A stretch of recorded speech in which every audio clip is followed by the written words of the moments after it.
Blu të Durrësit kanë njoftuar se është arrestuar një 37 vjeçar për arsye se ka grabitur me forcë xhiron ditore të një kompanie celulare. Ngjarja ka ndodhur rreth orës 15:15 minuta pas ditën e djeshme në lagjen 16 të Durrësit, ku shtetësi me inicialet GR 37 vjeç dyshohet se ka hyrë në ambientet e një dyqani celularesh dhe ka marrë me forcë shumën prej 100.000 lekëve të reja, e cila përbën xhiron ditore të biznesit.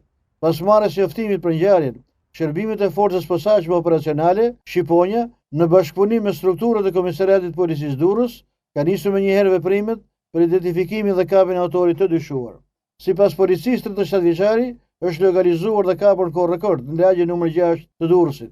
Grupi hetimor në drejtimin e prokurorisë vjen punën për dokumentimin e plotë i gjerë të rastit dhe zbardhjen e rrethanave të ngjarjes. Materialet procedurale janë referuar prokurorisë për veprime të mëtejshme.